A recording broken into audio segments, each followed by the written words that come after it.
And welcome to some podcast that we're going to name later. My name's John Damon.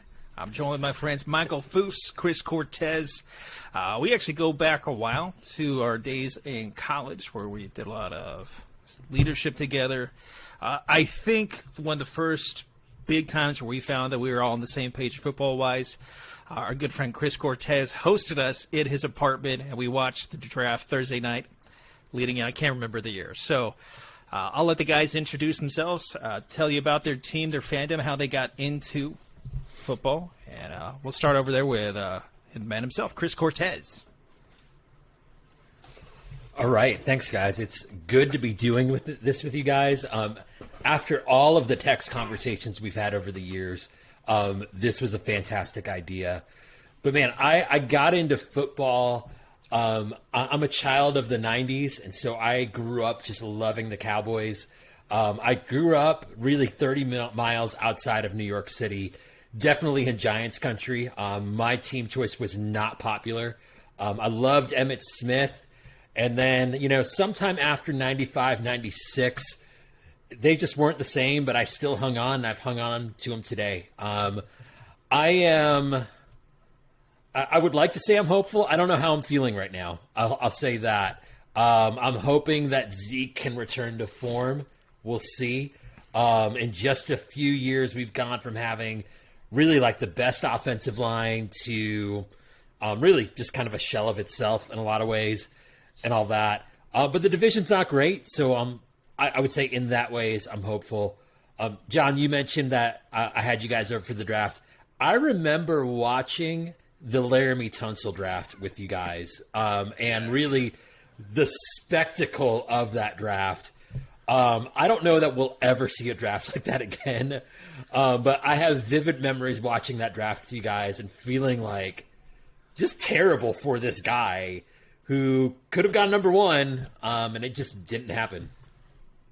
I completely forgot about it to this moment, but Foose, I remember you sitting on the couch and being like, guys, have you seen Twitter? Have you seen the link? Do you guys know what's going on right now? And I remember thinking, like, maybe it's not him, and then he takes off the mask. Oh, man. If that person could know how much they have changed the NFL by just, like, a single tweet, it's crazy. Like, how ESPN hasn't done a 30 for 30 on that yet blows my mind. Oh, it's going to come around because it all affects Houston making terrible decisions with their draft picks later on. Yeah. Would they trade a first or a second for him? Because he got drafted by Miami, and then they traded him to Houston. Yeah, I thought it was like two firsts. Ridiculous. It was something. Bill O'Brien should not have any kind of control. That's a whole different... We'll get into a steady beat of roasting Houston for the duration of this podcast. So, Michael Foose, Philly fan, tell us about it. Yeah, so for better or worse, I was born just north of Philadelphia, and family that bleeds green, and I was born into that, and so it was all I knew. And it's like, of course, you have to cheer for the Eagles. And my first football memories were of those early 2000 Eagles with Donovan McNabb, Deuce Staley, Brian Dawkins, Bobby Taylor, Troy Vincent. Just great defense, mediocre offense, but just fun football to watch. And then just getting my heart broken like year after year after year after year. And then just watching that over and over and over again. And then 2017, we won the Super Bowl. And now it's 2021, and we won the Super Bowl in 2017, and that's all I can still think about. And that's all I want to talk about. Because right now, it's just, man, I'm looking at the depth chart right now, and it's like, whoa, like we got a lot of work to do. I also, I just looked at, I think it was like Caesar's betting odds, and I think they had the Eagles at like over under of 7. And it's like, whoa, you guys are very optimistic about this team. But, they could do one of two things. Like Jalen Hurts went out and beat the New Orleans Saints last season, like a full-on Saints squad. and they didn't have Drew Brees, but we'll put that aside. But then he went out and didn't play so well after that, and so I have no idea. It's just going to be fun. We have a whole new head coach, new squad. Draft coming up. It's going to change everything, I hope. But it could just be the same because the problem may not have been the quarterback and the coach. Yeah. I think only time will tell. And Hurts does seem like one of those guys, even when you drafted him, that he's probably going to take a couple of years to develop. So a lot of intangibles, a lot of almost Dak Prescott light to some extent. He does quite a hefty build, but I mean, I'm happy. I grew up a Cowboys fan, so I know when me and you first met, there was the Philly, you suck, Dallas sucks. But then we had this mutual respect for each other's fandom because we saw each other was equally as passionate about our teams. Now, I grew up in Texas. So you grew up in Texas, Chris, like you mentioned, in the 90s. It was an all-star team. There's no salary caps. So it's just Jerry Jones just throwing money at the wall. Yeah. Emmitt Smith, all-time favorite player. Irvin, Aikman, Prime.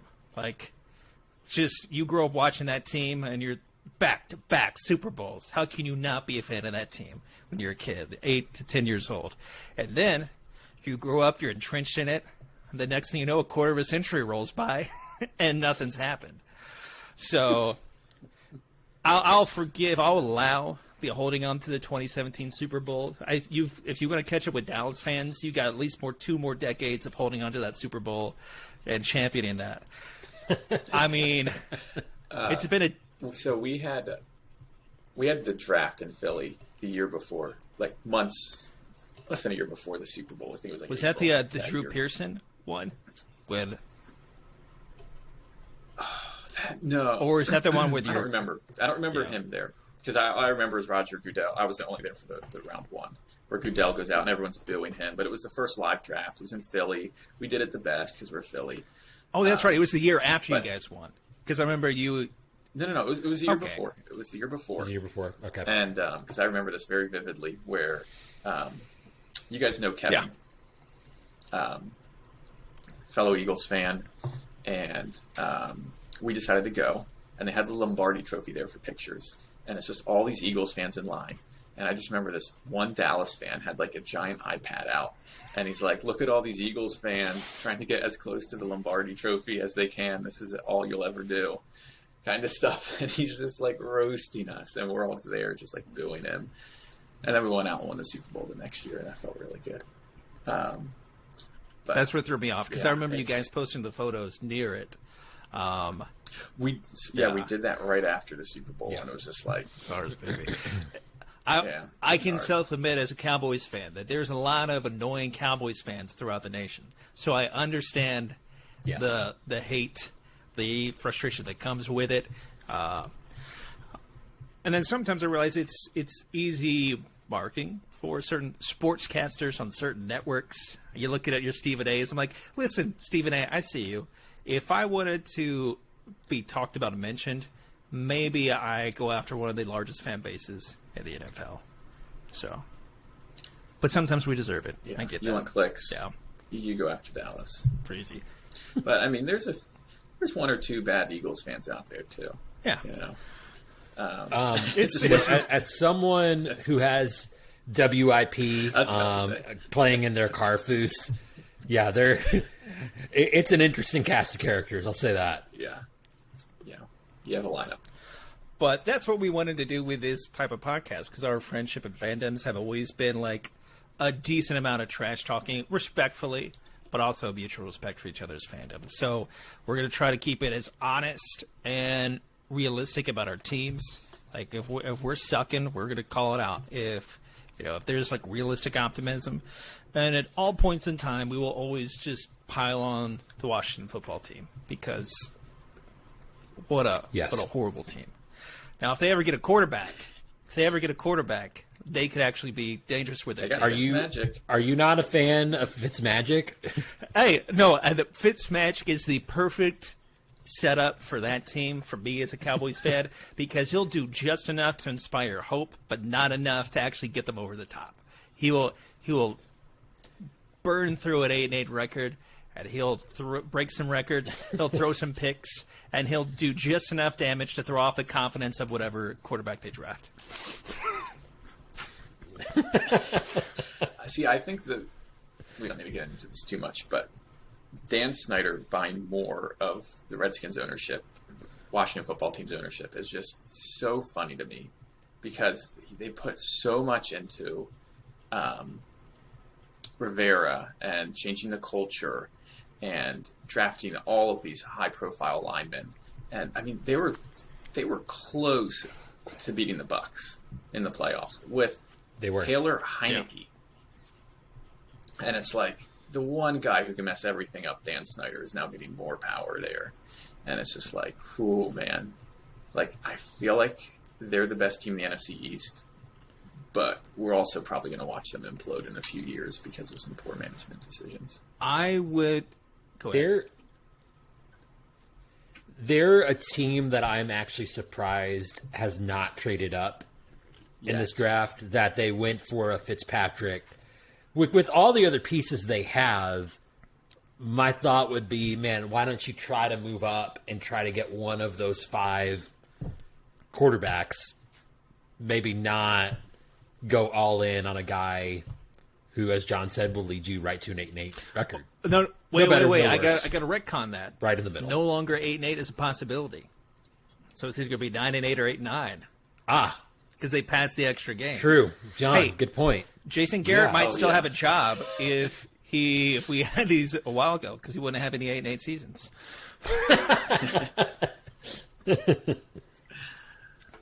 I mean, the potential to be a Hall of Fame class with this quarterback class. I think it could easily be one of those QB classes that we look back in 20 years and we're like, oh, we've got 3 out of these 5 that could go top 5 or top 6, top 10 for sure, end up being Hall of Fame QBs. So that leads into kind of my next point. Foose, your Birds had number 6. And they flew right away. We had number 6. Didn't they have number 6 overall? Yeah. That was, I don't know if there's anyone happier of an Eagles fan that we traded out of 6 than me, because I was terrified we were going to draft another North Dakota State quarterback. And it was like, oh my goodness, like we do not need another quarterback controversy here. I mean, if one happens between Jalen Hurts and it's not going to be Joe Flacco, but someone else, because there is still potential in this draft. I don't think the Eagles will take a top 5 guy, but Kyle Trask is an option for us. I like Davis Mills a lot from Stanford. These guys are going round 2, round 3. I forget which Eagles coach because we completely swapped out like our entire coaching staff, but one of our guys was at Florida last year.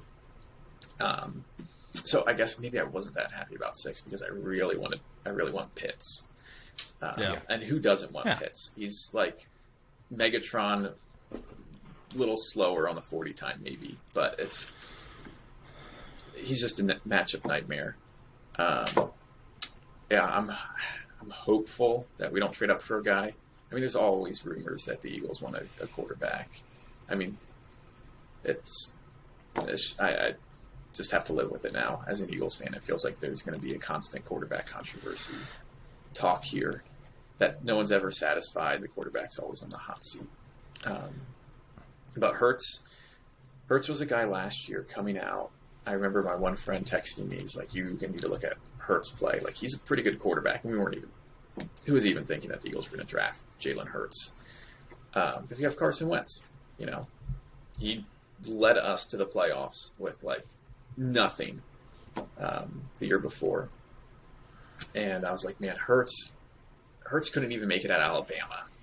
And he went to Oklahoma. I feel like the guy's washed up. And then we drafted him. I was like, Hurts is actually a good pick.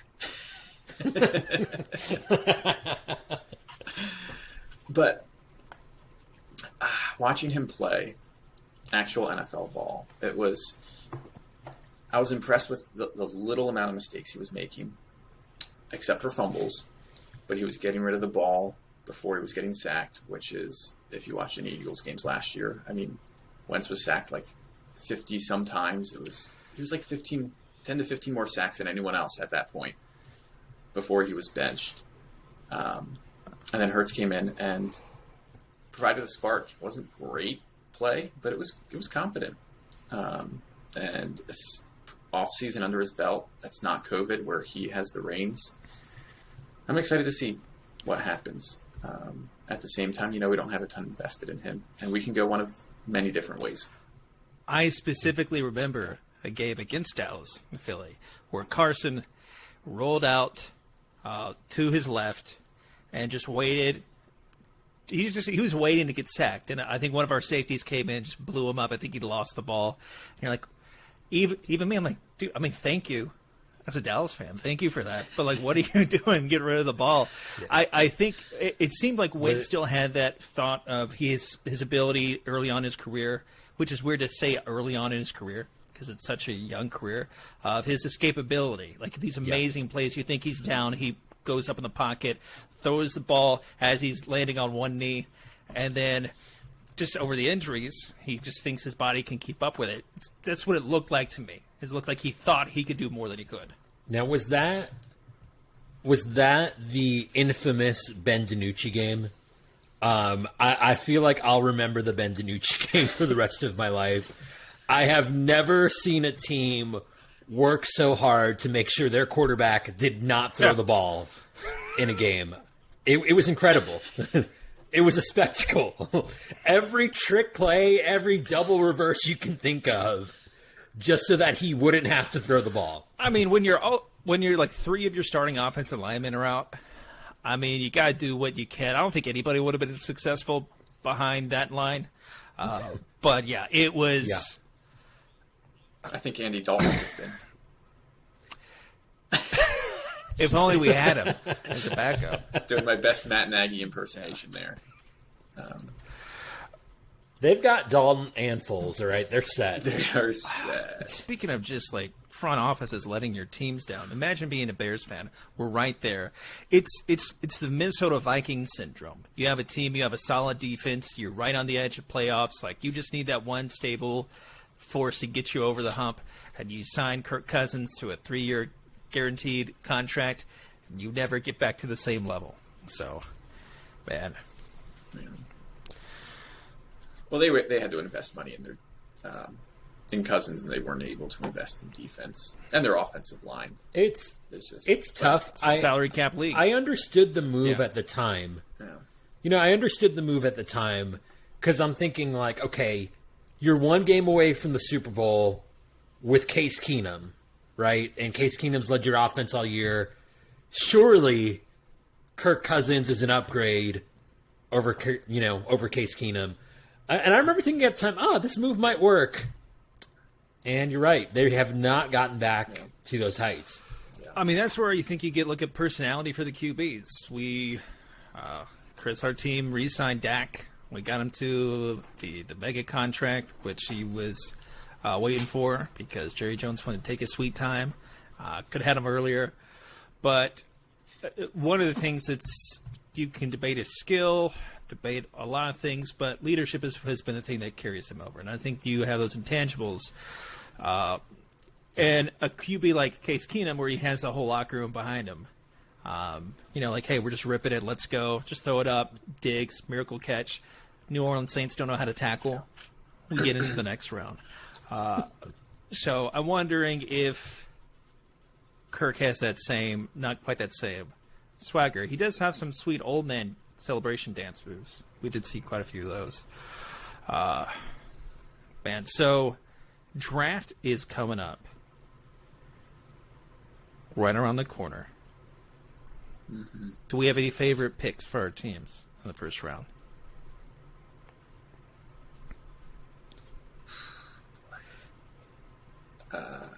If we were still at 6, I could list off a few, but now at 12, I mean, we have no idea what's going to happen. I mean, 1 and 2, it seems like you got Lawrence and Wilson. Yeah.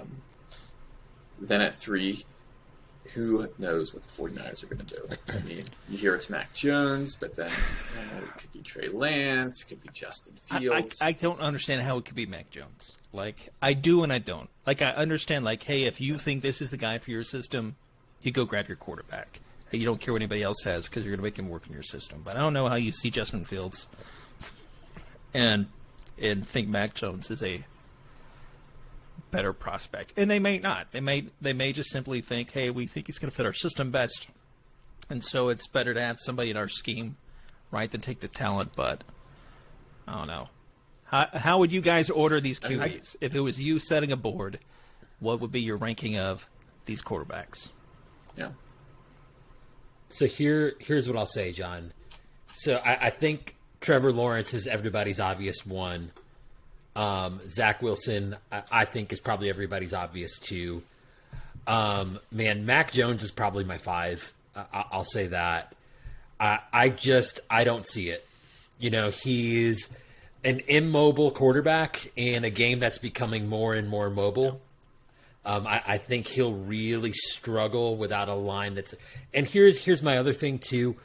You have 2 Alabama wide receivers that are going to go in the first round of this draft. So he's played with elite talent. However, many of those other Alabama receivers are going to rise up and become first round draft picks right after. Yeah, Waddle so he's Smith. played with elite talent. And so I'm not saying he can't have a decent NFL career. But I just don't see elite quarterback, out of him. Maybe a couple Pro Bowls, maybe in the right system. If everything were to go perfectly, and I think that's the wild card for any quarterback. I mean, ask Sam Darnold. It depends where you get drafted. Okay, Sam Darnold may light it up in Carolina for all we know, but he probably went to the worst situation with the Jets to start out his career. With bad coaching, not great personnel, all of those kinds of things. I think Trey Lance is the biggest wild card because I feel like he has the physical intangibles. But I think for any quarterback coming out of a small school, you're going to question, okay, what was the level of competition like? Is he a project? Does he need to sit for a year? If he sits for a year, is he going to go to the right team? I like Fields. I feel like before Wilson had a great year, Fields was the number 2 guy. Then people fell in love with Lance. Then I know people are still split on Jones. And so I feel like Fields is getting undervalued kind of in all of this. It was reminding me of Deshaun Watson when he was coming out, to where like all he did was beat Alabama, have this great career against top competition. Houston snags him in the middle, somewhere in the 10 to 15 range, maybe even a little bit later than that. Yeah. And he's been in his Pro Bowl QB pretty much since then. So I think whoever snags Fields is going to be happy they got him. And I think any of these QBs, again, in the right place. When I see Mac Jones, I see like Matt Ryan-esque, light, like that type of career, to where he could easily have a solid career, but is he going to be the reason you go over the top? And so I think if you're a top 5 pick, you need to be the reason your team goes over the top, not just a base level franchise QB. Like, can he be a guy that you just say, hey, we've got a bunch of elite talent, just go and manage the game. Like, just don't turn the ball over. Yeah. And if you can do that, we'll be fine. And I guess in my mind, I don't know that he was asked to do more than that at Alabama. Because you have your 2 wide receivers that are going in the first round. Their running back may go in the first round. Okay, so like, if he's in a situation where he doesn't have to do too much, he might have a great career, but who knows? Yeah, the biggest thing that stands out to me from this draft class is just how crazy this past college season was. Yeah, and just how COVID and that season that happened, or it didn't happen for some players because they opted out, like Trey Lance. How that's going to impact the NFL for years to come. Because, who really even heard of Zach Wilson before this season? Yeah. Mac Jones was a backup Yeah. at the end of last year. Because Tua Um, and I mean, Justin Fields, we knew a bit about Fields, but Ohio State and just that whole Big Ten debacle at the beginning of the season.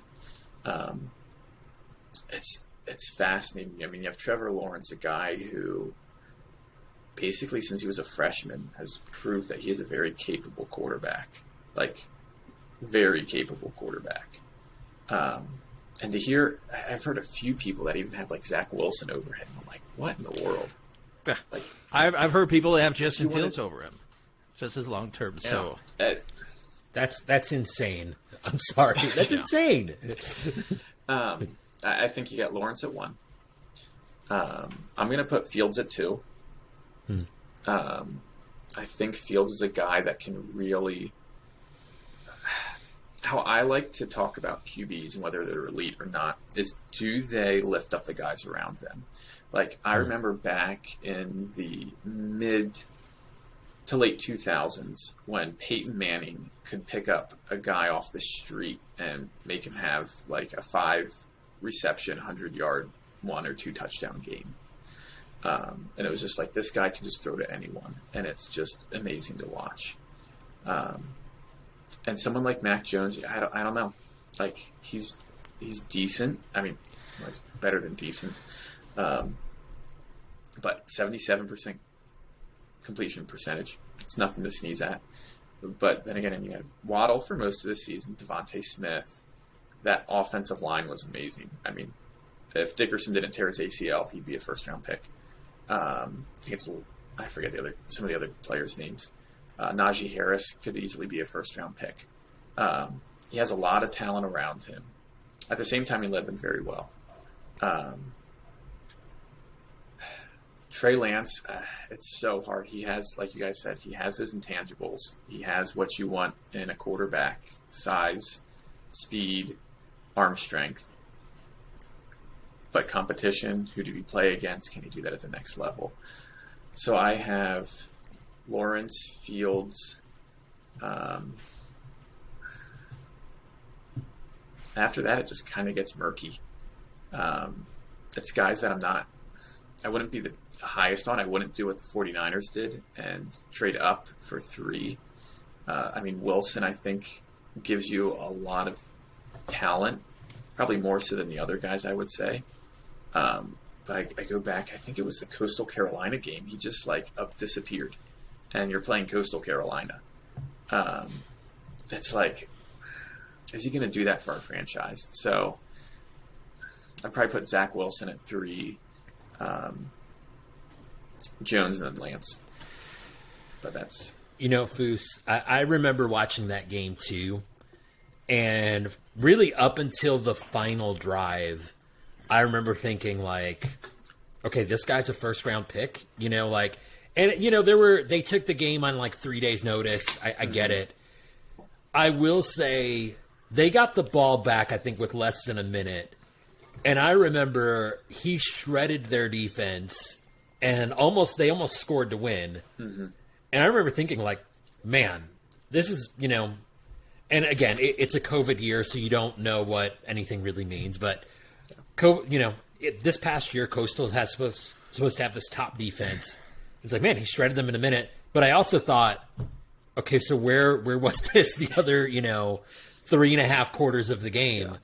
Yeah. The Trey Lance thing, I think for any of these guys that sat out this past year, the unknown is, man, can you just take a year off and then immediately jump to the NFL, you know? And get better at football. Does anybody get better at what football is the adjustment? By not playing football? Like, exactly, John. I mean, look at Gregory Rousseau. He was, 17.5 sacks his freshman year at Miami, or redshirt freshman year at Miami. I mean, he was supposed to be like the next big edge rusher coming out.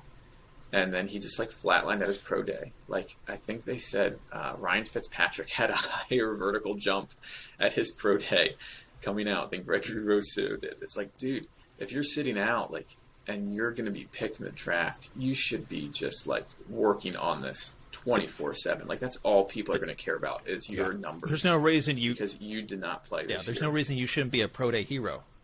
Like that's like what Yeah. you should have been traded for this to begin with, coming back in. And I think about who I was hoping was going to be our first round pick for Dallas about a month ago, Caleb Farley, who super high on. You have an off season.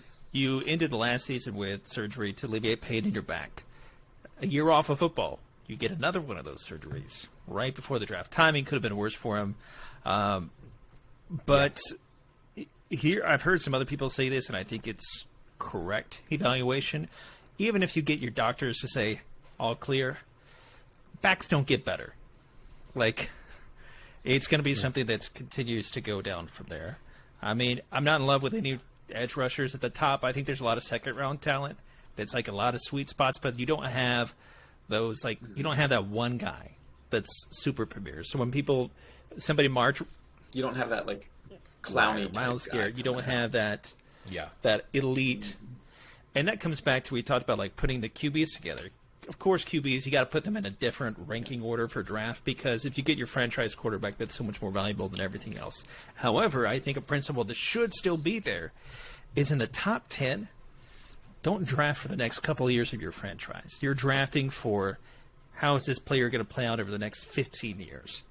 So for me, it's not that I wouldn't say some of those QBs aren't worth getting drafted in the top 10 because of their position, but if you're looking at that talent, we talk about Kyle Pitts, who's, we've seen our fair share of top 15 talented tight ends that, 3 years later, your Eric Ebrons, You can't even call Kyle he's not. Pitts a He's tight end. He's just an he's just a weapon. player. Like Yeah. he's going to break the mold. They're going to name positions after him. It's going to be this. He's just a beefier wide receiver. He's just going to eat up the slot. Which, of course, we talked about clickbait earlier. Of course, I've seen the articles. Jerry Jones is infatuated with Kyle Pitts. Who's not? Like, Oh man, who wouldn't love Kyle Pitts on their team right now? I mean, I would think we're gonna be. I Cutting. would think most of the Cowboys front office would know he's not going to Yeah. be there at 10. There's no way. But if you tell us last year, is CeeDee Lamb many going to get times- down to, 17? Oh, So, Yeah. And even then, I don't know about you, Chris, I did not believe they would pick him. I just knew they were going to take the chase on edge rusher, because that's the type of pick they would normally make. But I remember that draft and thinking, okay, we have Amari Cooper, we have just Gallup. paid like $50 million. Yeah. So it's like, we're probably not going to take a wide receiver here. And then they took him, and it's like, man, if you're Dak, he must love this, to have three very capable guys that you can throw to.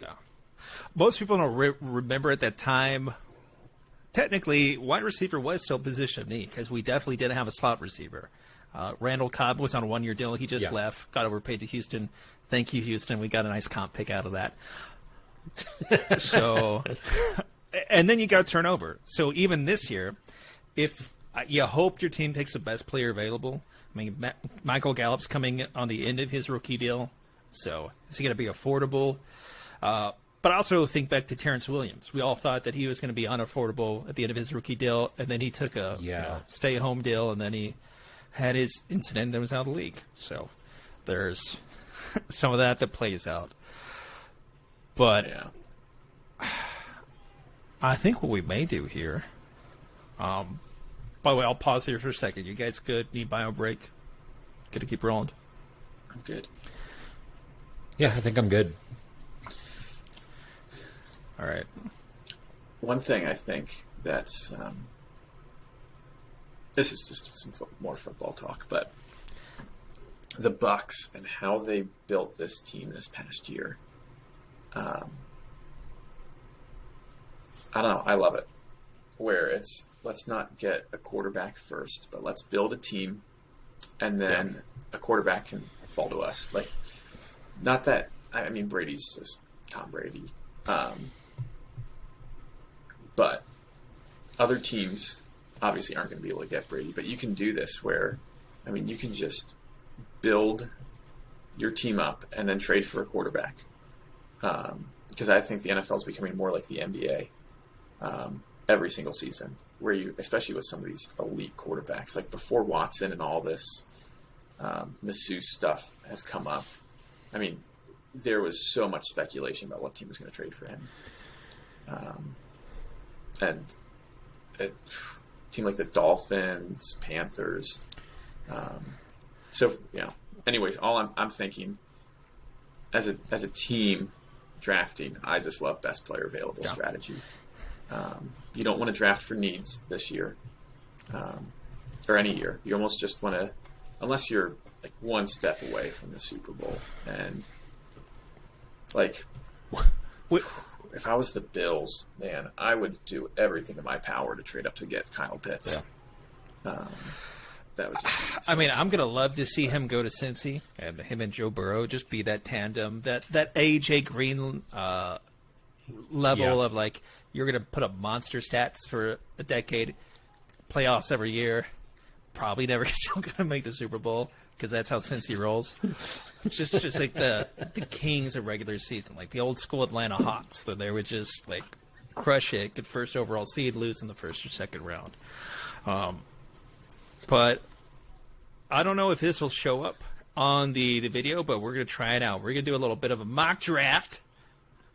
Everybody's favorite off-season activity. Foos, I will, of course, default you to make selections for Philly. You should be able to see it on your screen. Thank you. I see. We'll do Dallas and Philly. But you mentioned a point, the thing about the Bucks. Like, that's the same sort of fear we have for Washington, because their defense is nasty. If they ever got somebody that could drive that bus, just drive it. We're at 12, John. Eagles are at 12. Are you doing the NFC East? Thank you, sir. So here's the thing. I have two different monitors, and so I'm seeing what I'm seeing on one screen on one, and then the actual one I'm manipulating is over here. So how do we feel about speed? We'll go right down the middle. Speed, I've done way too fast at times, but if we're not, because then we can also see what we're talking about from there. We can trade if we want to. It'll proposition us, and we'll try to make it reasonable with the trades. We'll have to hold each other accountable for reasons. We're not going to drop, like Chris. We can't drop from 10 to 15 and take like their second, third, and fourth round picks. That's not going to be realistic. Gotcha. Although Okay. there should be a tact for if you're trading up for your QB. But the amount of trades I've been able to get on this where they traded up for just insert random position that didn't make any sense, we'll go for there. So we'll... What's fantastic about this is knowing that the Rams are not on it, and that they're not on it for like the next 5 years. That they just don't care about draft picks. I think that's fantastic. So one of my friends read an article about the Rams draft strategy and how they even go about ranking players, and they don't even look at any of the numbers for like the combine, pro day stuff this year, which honestly I'm kind of a fan of, because while it is so much fun to just like watch the combine, I used to do that. But like, That's how you knew where everybody was coming from. You're like, oh, yeah. I knew his 40 time his. Oh, yeah. 40. Yeah. but like, I mean, you have those combine heroes, guys who just like vault, like, man, like John Ross, those type of guys. And like that storyline's fun, and it's like, oh, it goes back to the combine, and they just completely do away with the combine, which I'm all for, because how many times does a guy not have pads on to run 40-yard straight line in the NFL? But Listen, I remember to this day, Jamarcus Russell can throw it 70 yards sitting down. Oh, yeah, sitting and I'm down. like, when in a game is he going to be sitting down and need to throw the ball 70 yards? Like, why? Like, I get it. He has a strong arm. But you're right, Foos. There are those stories you hear, but they don't always translate. I would be more interested in having specific metrics that are important to the position they play. Like, I don't need to know how much my inside linebacker can run a 40. I want to know his three cone. I want to know how quickly he can change directions. Well, here's the thing now. They have the GPS put into pads. And, man, like, NFL teams can get that. And it talked about how the Rams focus on that kind of stuff. Because, like, you don't care. Like you said. Like, you care more about a three cone and, like, changing direction. Like, that's Cooper Kupp right there. Like, why? Like, you want a guy that can get out of a route cleanly. and get open. Which DK Metcalf. I remember remember there's like spider graphs where it like has everything like kind of in a circle. And like their percentage wise, it's like everything on his was out except for like any I think it was more like the 3-cone, but like any drill where he had to like change the direction was like almost like 0%. And then he just plummeted, and now we see he's like one of the best receivers in the NFL. That kind of stuff I find fascinating. But I was just laughing because the Rams, they're just like, they don't seem to care about draft picks that much. They have a lot of confidence in their late round picks, and that they'll pan out, and then they just dump their money in players that are already established, like Ramsey, like Donald. I mean, obviously you want to dump into Donald. Yeah. But, trading for Stafford, which I love because I have him in our dynasty league. But I guess my thing is though, they trade as if they're a team that's one player away, right? And so it's like we're going to give up our first round pick to go get this guy because we're one player away from being a Super Bowl team. And I mean, are we convinced that they're really there? That would be my question. One arthritic knee of Todd Gurley away from winning that Super Bowl. But then his arthritis caught up with him. And that Super Bowl was like the switching to college basketball very quickly, of like the UConn versus Butler national championship game where both teams shot like terrible percentage wise, and it was just like, this is so bad. Anyways, let's mock, and then we can we'll do a little intro. I try to keep it as low to the randomness because it'll start sputtering out stupid picks that don't make any sense for any team. Oh, I love the randomness though, because you always have like teams I think back like 2 years ago when the Rams drafted like Saleen Farrell, like top 5, and you're like, this guy was like supposed to go in the 20s. I mean, you kind of need that a little bit because the Raiders are always going to pick, so you never know how they're going to throw everything off. So we'll bring it up a little bit. And I mean, here's the deal. This year, the 49ers can decide how normal this draft will be. Because we already know who the first 2 picks are going to be, right? If they go Mac at 3, I feel like that's going to throw everything off. Teams will be jumping in to get the other 2 Somebody's coming up to 4. It'll get interesting really quick. Yeah. 4 is going to be so. Which, that's why I was thinking about 6 for Philly at the time. I mean, I also don't understand Miami's thought process. Like, they traded away, then came back up. But anyway, that's just Miami.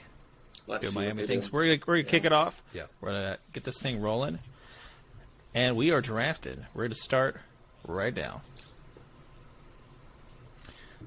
Oh, Justin Fields at 2. Awesome.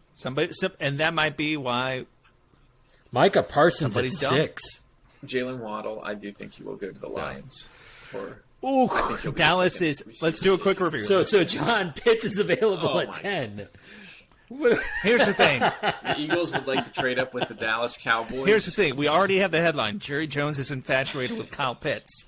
So I think we gotta. I think that's Listen, the pick. Jerry is crying tears of joy right now. All right. Now, So here's the thing I already see, though. Mac Jones is still available. so I asked you about the I don't know. randomness. We want to go back and reset this thing and pull the randomness back down. However, I don't think the random, no matter how we set it, because I don't think anybody else has Mac Jones that high. So do we want to go ahead and take control of those draft picks? Well, the thing is, So here's what I would say, John. I mean, Wilson and Fields would probably be swapped. I think the Jets are all in on Wilson. Man, I don't think Parsons is going that high. I just don't. yeah, And I think he could be really good. I just don't think he's going that high. I don't think Chase is going to the Falcons at 4. I mean, you already have Julio and Ridley, and Russell Gage. I think Zacchaeus also. I mean, they're not great guys, but they do fine in the slot. Chase will be top 10, but just not to Atlanta. Sure. So do we reset, or do we have a gentleman's agreement that neither Dallas nor Philly is going to pick Kyle Pitts because he's not going to be there for either one? Just reset. Reset. We're going in. So, Why not? We get to I edit mean, this stuff later on anyways. If this is what happens in the real draft, I probably want to reset. You it you too. can't I do not. you can't dangle Kyle Pitts in front of Jerry he's the and pick. then If take he him falls away. to 10, Right? he's the pick. I feel pretty confident in that. Yeah. Because like we talked about, Gallup's going to be I- gone most likely next year, depending on the funds available. And then you just slide Pitts right into that slot role, kick CD out. Yeah, I mean they have so much money committed. But Amari's, Yeah, I don't know. Amari's This contract's draft going to be done pretty soon as far as the ability to get out of it with committed money. Got it. I don't think other teams like the CPU can trade within the draft, and so that's why players like Mac Jones are probably going to fall past both of Yeah. our teams, because he's not highly ranked in this. Now, well, that In brings this- back these the rankings. sorry, go ahead. But no, I'm just saying that we can mock, and I think we should. But we all know that There there's you gonna go. be That lot of looked- trading, that looked I a think, little bit more between picks 4 and picks 9, maybe even pick 10. It wouldn't surprise me. Hey, There Mac we Jones, go. after I say all that, to the So let's do a review. Wow. No, there's It's so. Go ahead. Here's what's interesting though, Foose.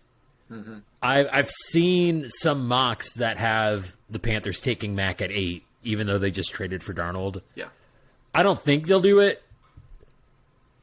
Mac isn't a guy Yeah. to go in and sit behind someone that's going to develop more. You If take him you're- because he's more look at ready. The guys available. You would take Trey Lance if Yeah. you're the Panthers here and have him develop. The guy that jumps out to me, I mean, Pitts to 9. The Broncos have so much invested in their tight ends already.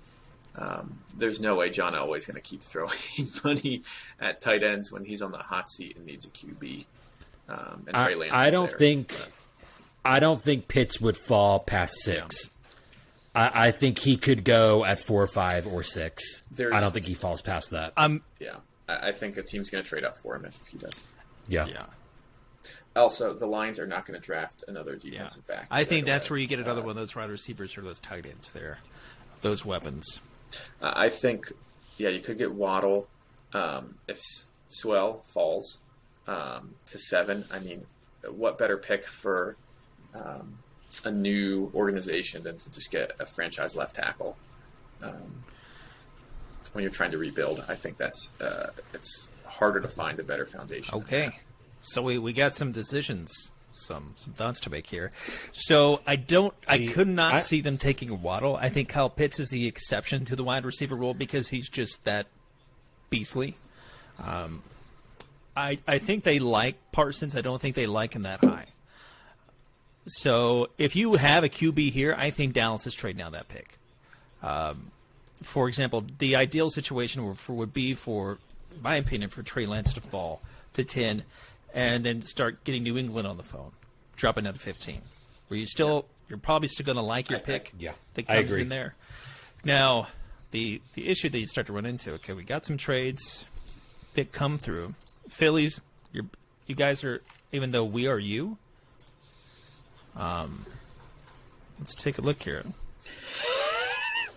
We don't want to make that trade. I can call. So- I'll tell you that. So New England, They're probably wanting to trade. if up we for were to Lance. drop, so you'd have 10 and 15. I think, for me, if I'm pulling out and I'm giving you a QB, I think I want 46. I think I want your second round pick. No future first. I think that is a solid slight overpay when you look at draft capital. Or do we want to stand in pack for this draft and just make a pick? Let's just make Okay. picks where we're at So for this draft, and we can do another. from what I see here, we can do one of these each time. There, we can do a ton of these. So, for me, from what I see here, talent wise, I think of it now. I would love Rashawn Slater. He's got a little bit shorter arms. You saw him on tape against Versatile. Chase Young, and just manhandled him. So I think you plug him into your left guard spot, and he's your heir apparent to Tyron Smith when he does eventually call it quits with the amount of injuries that he's had. And then you're immediately backed up. So hopefully you have a healthy Tyron Smith. You have a healthy Zach Martin, healthy Lyle Collins. You've got who's the center they took who's starting this past year? He's got Tyler Biotish. I think he played well at center. I don't think he's going to be your Travis Frederick, but he is going to be a solid player. You plug in Rashawn Slater, I think you've got your backup to that all-star offensive line. Zeke could eat again, and you got all the time you need. You just paid your quarterback. Invest in protecting him. I think you go into that offense being off the charts. I don't see a defensive player as much as we need one that's going to make as much of a difference for down the road. What are your thoughts, Chris? It's tough. I see on our mock what the Lions did at 7, and that's what a lot of mocks have Dallas doing at 10. If Surtain's there, he's probably he's the pick. That's the way it's leaning towards. Yeah. I know a lot of people like J.C. Horn from South Carolina. I think to me he's one of those guys that, and you guys are right, if there's a quarterback still on the board, to me, trade down, Horn at 15. and Perfect. J.C. Horn's probably still there at 15. Yeah, he's there at 15. You get an extra pick and all of that. But if we're not doing any trades, it's tough. As much as I think they need to build the defense, John, I would agree. I don't know that there's an impact, game-changing guy right now at 10 still on the board that I would take. Like, I like Parsons, but I don't like Parsons here. If you're not taking a QB, draft for talent, think of the long game. So I think we're in agreement. It sounds like if we were trading 10, dropping back to 15 with the New England, hoping that J.C. Horn gets here. Go for it. You can trade. This is a good draft to trade since things are wacky. Okay, and we still might get Rashawn Slater. So Foose has given us permission to trade. He just decided. We are trading. And then are we comfortable with the second round grab for New England? I think that's first and second. Here's the thing. If you get a quarterback here and you get multiple teams interested, it's probably going to be a little bit more of a premium. right. So second is already at overpay. Like if you're looking at the 5 spots that you would come up, you might look at like a 3rd and a 4th or 3rd and a 5th or a next year's 2 and a 3. But I think just the 2. I know they'll prove it because this the way this draft simulator is set up. But we have another team. So Fousey, tell me, you approve this or no? Go for it. We'll see what kind of trade I can get now. Of course. Yeah, I feel like you being the unbiased person here, we needed you to sign off on that. Yeah. Kyle Pitts going to left. No, Slater gets taken. Jalen Waddle. Oh, Philly is okay. on the clock. Yes, Trey Lance fell to us at 12. Here we go. You could have had him at 6. You got him at 12. Let's take a look. Let's take a look what Philly's got available to them. Dallas wants to come back up. Actually, I don't think Dallas wants back up. I think since we're both the users, it defaults to us, so we can pick it first. I wonder if that's what's going on. Miami would be a sweet spot because they've got 36 as well, but if you could counter. Oh, yeah. I could do 18, 36, 50, They might give it 81. to you. I would do that. So we know Miami's not coming up for a QB because they've already traded out of that spot. It does not seem like they're sticking with Tua. I would look at Washington. I would look at Washington and Chicago. So Washington's Chicago's at 19. Next. Is Chicago at 20? They came up first for you guys. Washington's got, I think, the same argument we could say is like, hey, that's almost identical with the distance close to it. I'm not going to trade with an NFC East team. That's just something that's smart. I think that's I'm fair. not going to help my NFC East rival get their starting quarterback, especially if it's Washington. I mean, what did we do? We traded with you guys like a 6th round pick last year or something weird. And it was just like, this is the first trade between Philly and Dallas. And it's one of those like day 3 like swaps, like somebody just getting up to get their guy. Probably like a pet cat. You didn't want to wait to see if they got to free agency, which, by the way, we can talk about that. Undrafted free agency, I think, is you're going to have a lot of players that make teams this year that go through that. So, dropping from 12 to 20, that's a pretty big jump. I think if they're coming up for their QB. By the way, They didn't even get a QB. So that's the thing that's busted with this. If they come in, Yep. they're getting that QB. However, we're going to have the same thing play out. Maybe there's another QB that's out there. So what do you like in here, Foos? I'll do 20 and 52. Let's call it. Why not? Yeah. And if you're ever trying this at home, you can totally fleece these teams for an entire. Oh, we lost J.C. Horn. Yeah. Micah Parsons. Yeah, I was thinking, I didn't say anything, but the Vikings are probably going to take whatever top defensive player is there. Probably start with defensive back. All right, we each had a trade. I don't think we trade again. I think we pick whoever's on the board from here on out. I think that's likely if for both teams. There's a QB and you're not picking your QB, you're most likely trading out. May not happen twice, but we'll go from here. So, I don't like Micah Parsons at Tim. I am in love with also Jeremiah Owusu-Koramoah. I think he is the There's a big Jalen baby. Smith replacement of what could have been. He's a little light for a linebacker, but you could probably even play him at safety. He is good. And that's the skills. future of the NFL. I don't care if He's like a Justin Simmons light. I want my linebackers to cover, especially the way the tight end position is moving and those mismatches. You want your linebackers to cover. I think that's definitely worth a top 15 pick. Of course, who is probably their top safety on the board, Trevor Mooring out of TCU. He's also a local Dallas kid. Well, I mean, the school's right there at least. Greg Newsome, also a lot of people have him right in that, right below, depending on how you value him. Very could be one of those in the same vein that we had for Diggs this past year. We probably would have taken him later, but he outplayed a lot of other top picks in the cornerback class last year. So we definitely got some options. Those are my initial thoughts. Cortez, what are you thinking? You know, I was thinking about Mooring or the linebacker from Notre Dame too, John. I think what's so hard is I feel like Dallas's linebacker position is such a question mark. So you think, okay, will Jalen Smith, be what we thought he was becoming? Yeah. Will Vander Esch ever play a full season and not have an injury? It's Sean just Lee 2.0. a lot.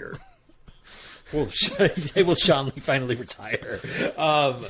There's just so many question marks that, if they draft a linebacker, you're like, okay, I get it, but you just hope that you're not drafting a guy that, is going to be perpetually injured, right?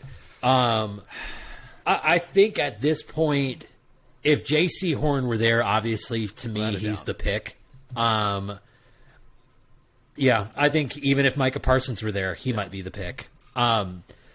I do really like the guy from Notre Dame, though, John. I think I'd probably go with him. Okay, that would be my leading in, because I think you could find decent free safety play in the second round as well. Yeah.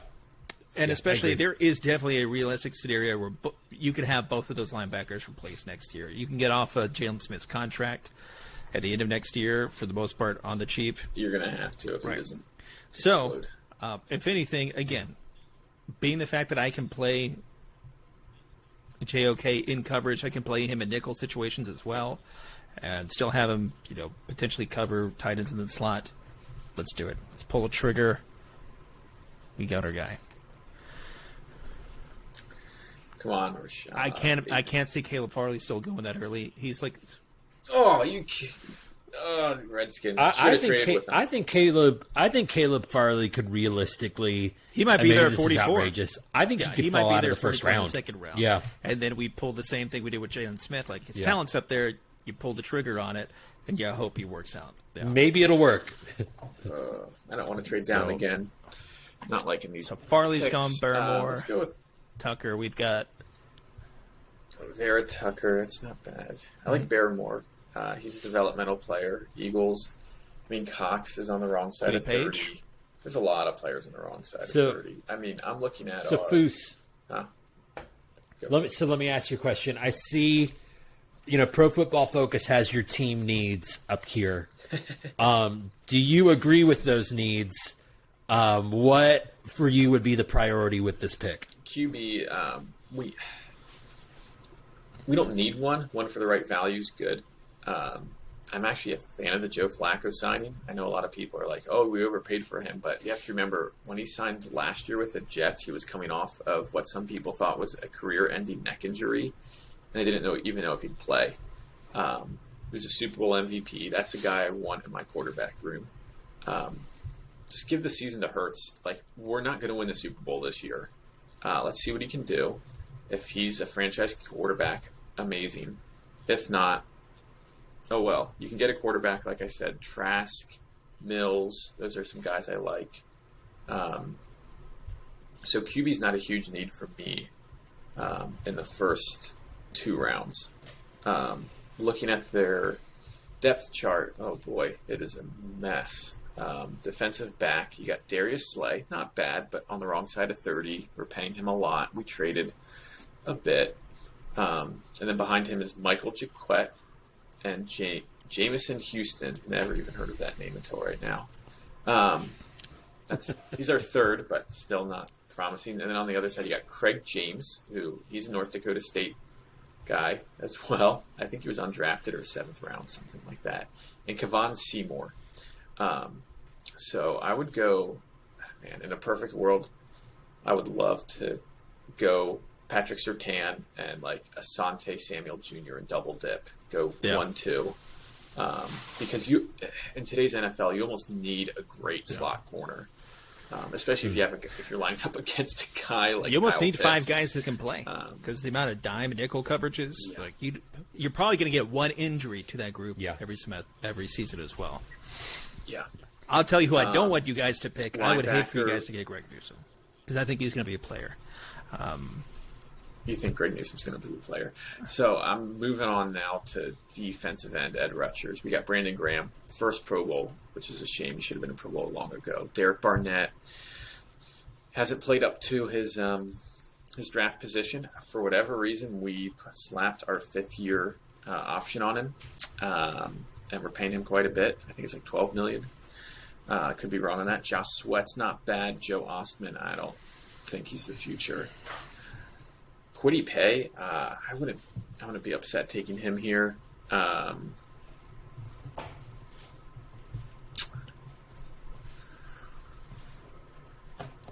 Offensive line, we're always injured off and on. But a left tackle, I mean, we have Jordan Mailata, who was 7th round out of Australia, rugby turned left tackle. Jeff Stoutland's amazing. And then we have Andre Dillard behind him, who was a first-round pick not too long ago. We're lacking guards. Brandon Brooks is amazing, but who knows what he's going to come back like. He's getting older.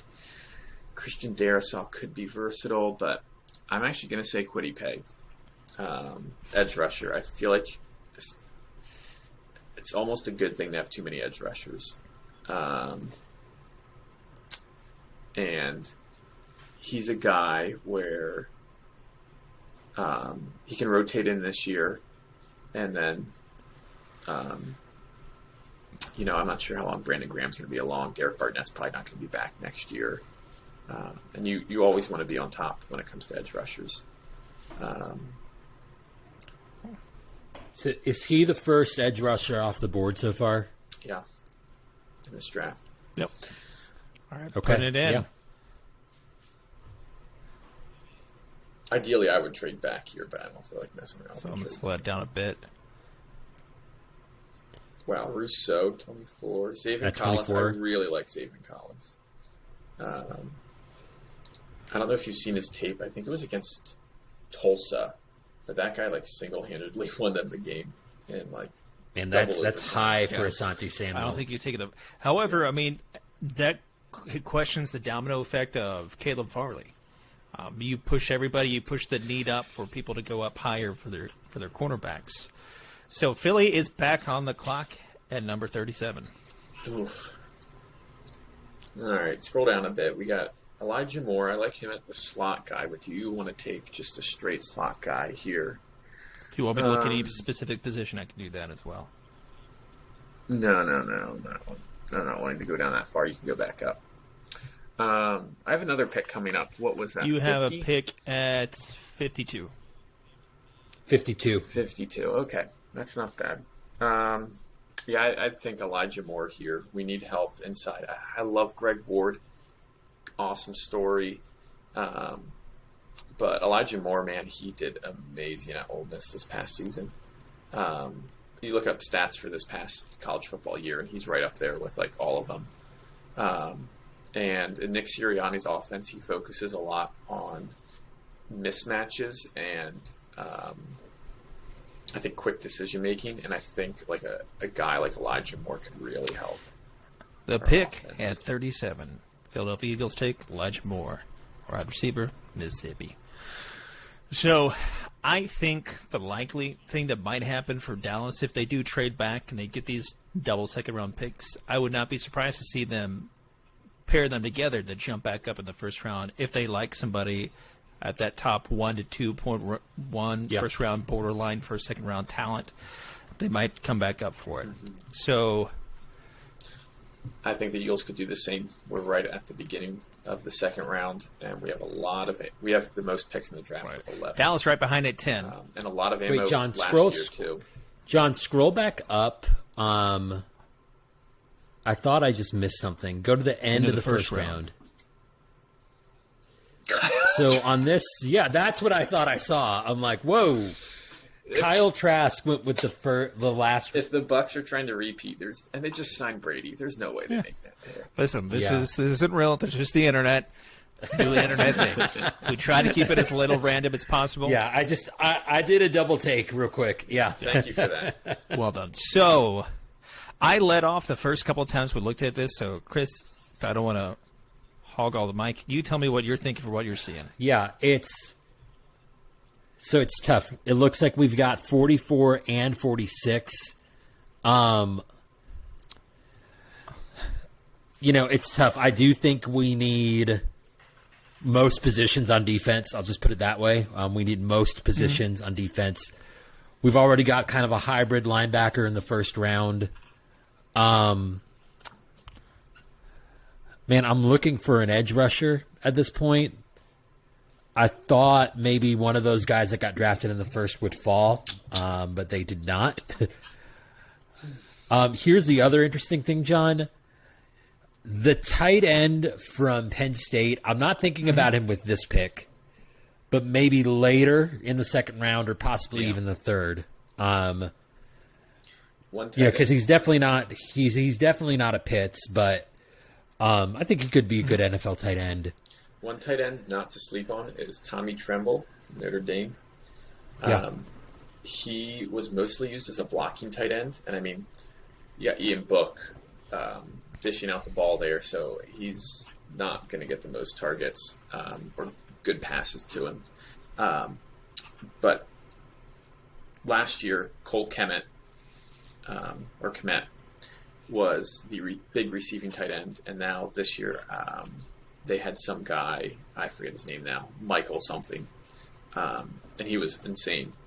But Tommy Tremble was a guy who was not used properly as a receiving tight end at Notre Dame. I think he could be a really good tight end in the NFL where he can block, he can catch, he can almost play that H-back position where he can go almost anywhere in the backfield and do whatever you need.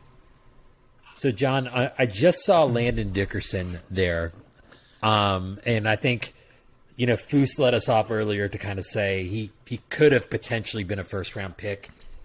To me, he's the guy that if you have an extra second-round pick, I almost say, like, man, why not go for it? Now, John, I know you were feeling really optimistic about Dallas's new center. Would you chance that? Do you still go best player available? Do you see the potential there and take him?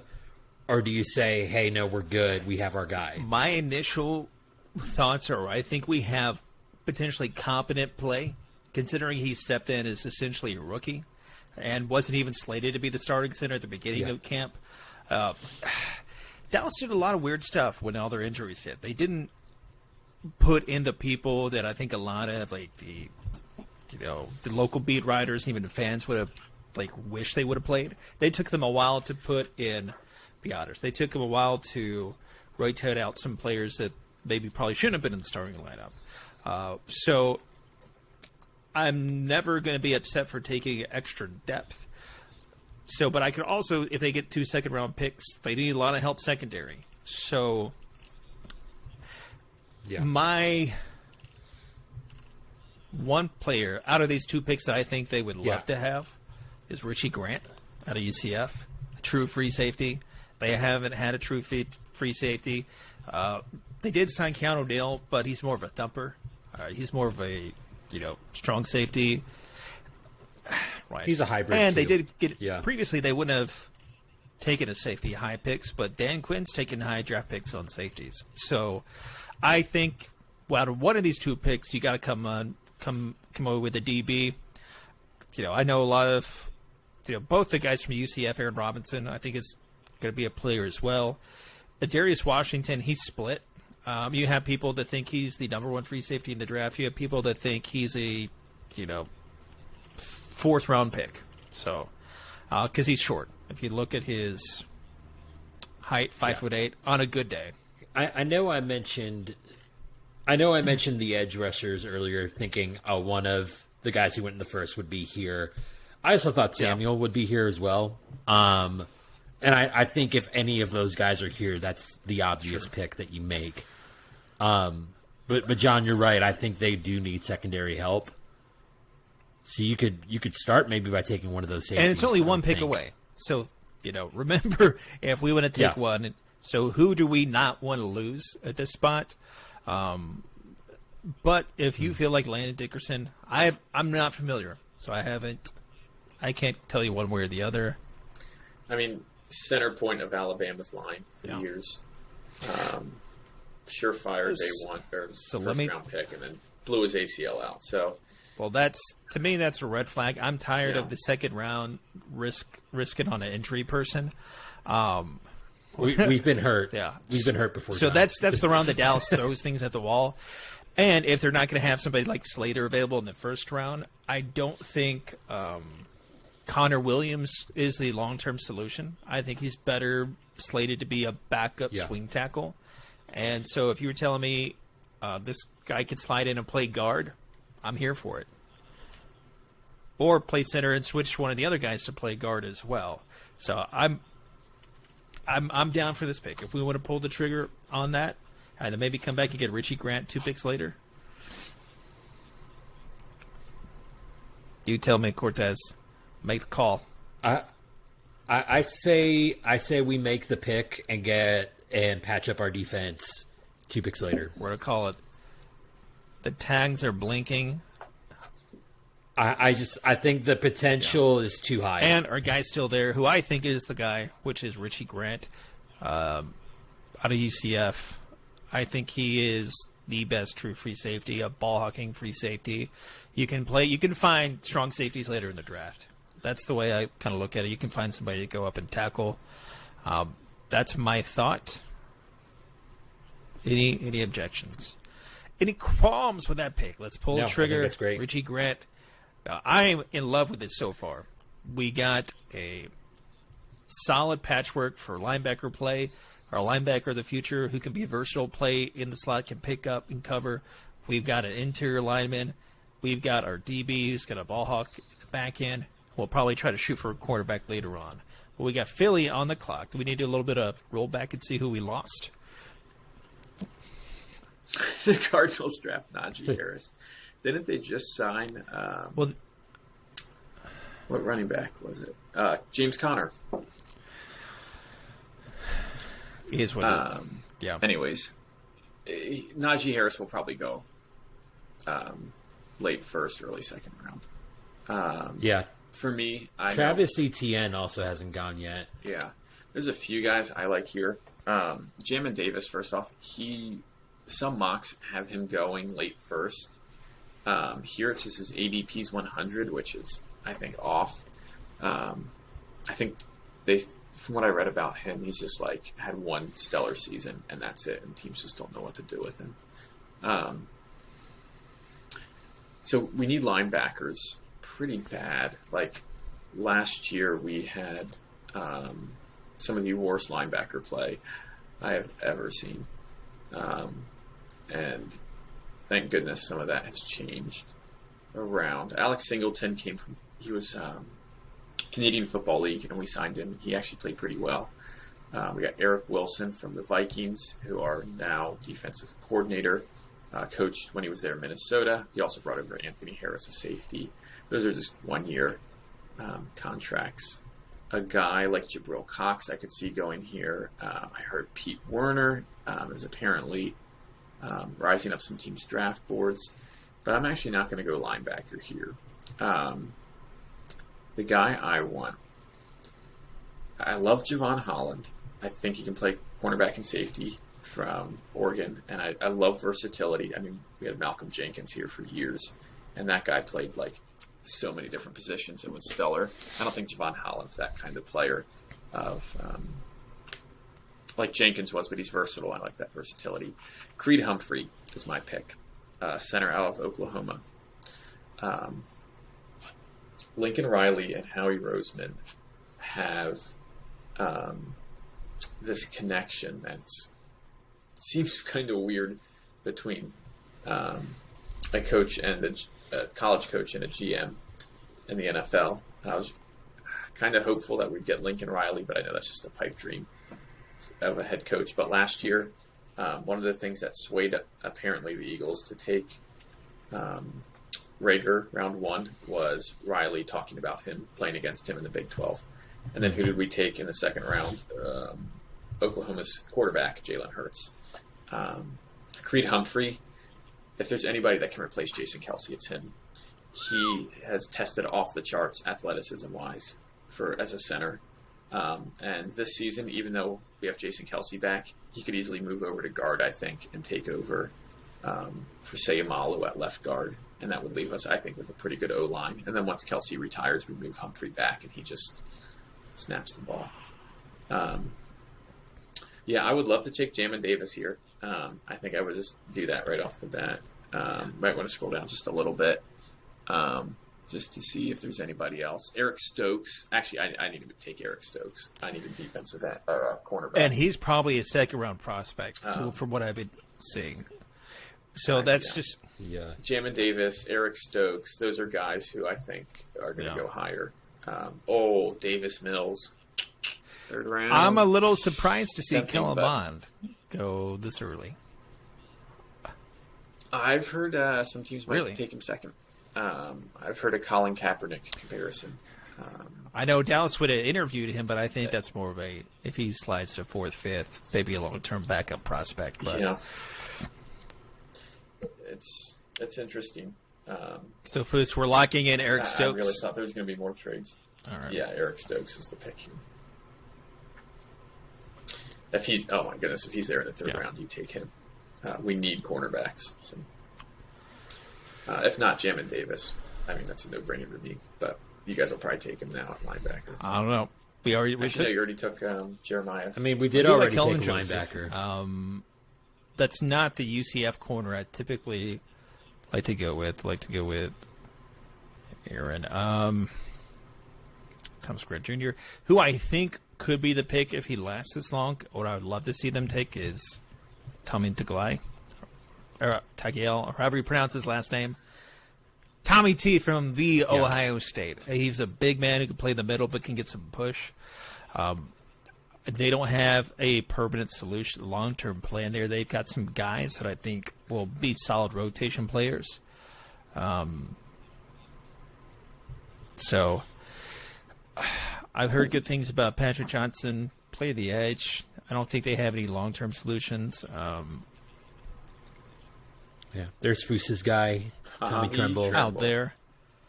I think team uses him right. I think he's versatile. I think he's good. So John, if we could Yeah. review for a little bit, did Penn State's tight end go? We can actually so. pull up Already? specifically the tight ends that are available. We can do that. He's another guy who I don't know how to pronounce his last name. He's Freermorth something. Hunter yeah, he Long's he good. definitely did went already because he's not as well. listed right there. Okay, so he definitely went already. He probably went second. Yeah. I know how we did miss that earlier, but this is, yeah, 7th round. this is where you start going in. I think this is where you have to keep going your BPA as much as possible. You know, I've heard Kelvin Joseph. I haven't heard him interviewed or linked with the Cowboys, but looky there, most drafted by Dallas. However, There we go. I also think Dallas probably we crush this as Dallas fandom using this site. If you look at how many teams are drafted for, Dallas is by far away the highest one. So we already went interior again. I think Tommy Togiai, again, don't know how to pronounce it. I think interior defensive line. However, we need cornerbacks. We didn't take any of those first 3 picks. So to me, it's a coin flip there. But I think that could be a solid pick. That's who I've been picking the most in the 3rd round. I've seen him go as high as 65. I've seen him sometimes slip into the 80s. So, Yeah, I think you're right, John. I mean, I think the hope was that one of 2 corners was going to be there in the 1st. We're now in the 3rd. We've not gotten a corner yet. I think Yep. that's the most pressing. pulling most the trigger. pressing Let's need. go.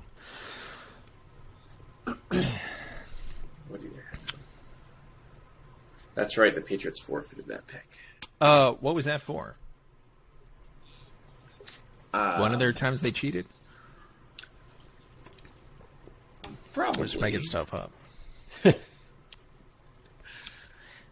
didn't Billy actually on the go check clock. that 84. out. I mean, this is just stupid, but Jamin Davis in the 3rd Wow. round. I mean, at He's this still point there. in time, do we need Foos? You need to check out the Twitter. Is something going on? Do we have some gas mask situations? Sometimes it's just the internet. The internet being the internet, and he's Yeah. he's linked Yeah. with your team. Yeah, we need linebackers. At some point in time, there's only so much we can control the way this is set up. So, if he was there, you'd pick him. So, Yeah. I mean, I'll take him Yeah. right now. Make that an easy pick, but I don't Yeah. think he's going to make it. and this is where I could see teams like Dallas and Philly who have the highest number 10 picks for Dallas, 11 picks for Philly. I think on these day 2, day 3, I think you're going to see them moving around a lot. Trey Sermon was just taken by the Vikings. I don't think that happens, but Trey Sermon's a guy. He's another one of those COVID type 1-year wonders from Ohio State. What is he, a graduate student or something? It's going to be fascinating, I think. Yep. Yeah. Him in the NFL. I just don't know what to expect. Tommy DeGuy, he went at 89. Sean Wade, cornerback at Yes. Ohio State. He's probably going to play Sean safety. Wade, man, that guy tanked. He was one of the top cornerbacks. Then his values, Which, shot. to me, no one would insinuate anything about the safety position, but Shaz. I think that's for players who, if you're just not quite fast enough to play cornerback, go play safety, Sean Wade. Chaz Sherratt. Out of North Carolina. I've seen him like 4 months ago. He was going 2nd round in a lot of these mocks. Yeah, he could. He was a quarterback, and I forget his name now, but North Carolina's quarterback. Is it Sam Howell? He's probably going to be one of the top quarterbacks next year. And so he lost out that quarterback battle. And it's like, you know what? I'm just going to transition to play linebacker. That typical transition. But it's worked out for him. And especially in a coverage league where you have a linebacker now who is talented enough to be a D1 college quarterback. That could be interesting, I think. I don't specifically know his speed though off the top of my head and whether or not he's good in coverage. But So we got a couple of names we talked about. We talked about Tommy Tremble, who's your guy out of Notre Dame. So Tommy available. Tremble's still there. In that range and still good value. Mocks have him going all over. He could go 3rd round. He could go 4th, 5th round. I mean, it's a tight end. See, here's I've Jalen Darden. I've heard him I mean, I don't connected. think- Of course, anybody who's in the TCU, North Texas, they're going to be linked to Dallas. That's just sort of how it goes because they're nearby. They're going to have already been talks with. I don't know when they pull the trigger on that. They haven't taken another offensive player again.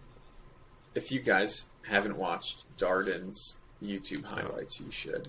He's a guy where it's like you're watching Tyreek Hill. The problem is his competition. You just don't know how well it's going to translate. But he had so many touchdowns this year, and he was just juking guys out of their shoes and making them. I think weapons are always a benefit. I think maybe he could be a return game as well. And we always know you're always one injury away from having what normally would be like Cedric Wilson for Dallas, or they do have some fourth, fifth string wide receivers, but they don't have anybody that I think can jump into that slot that has that speed to do so. And I'm not convinced that they would take, like, they love Blake Jarwin. If he had not been injured, he might have had a monster year. I think he is that athletic type tight end. However, they don't have a third string tight end right now. They're just inserting replacements again. Blake Jarwin coming off an injury. Oh my! So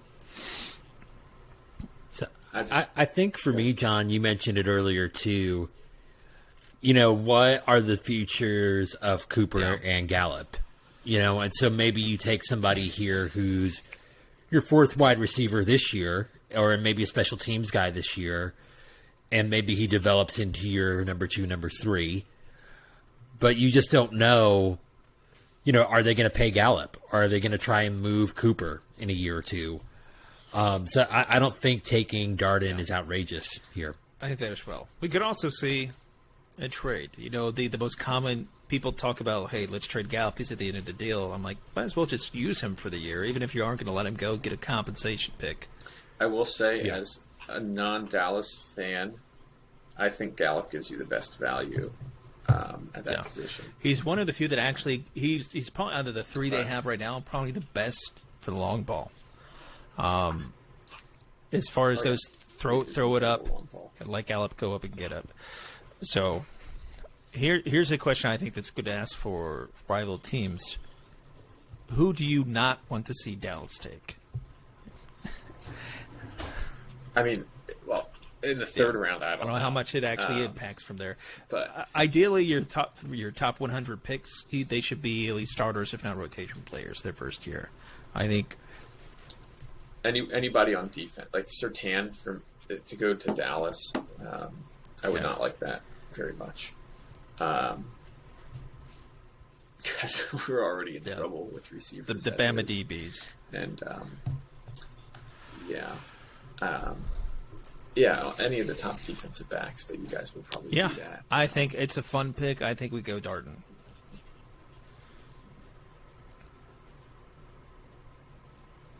I didn't mean to cut you off. Cortez, you cool with that?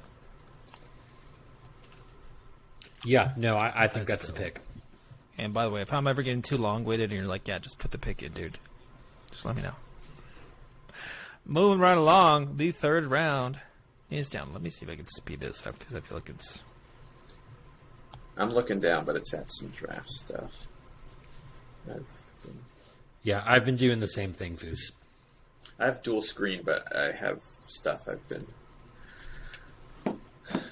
The screen with my phone.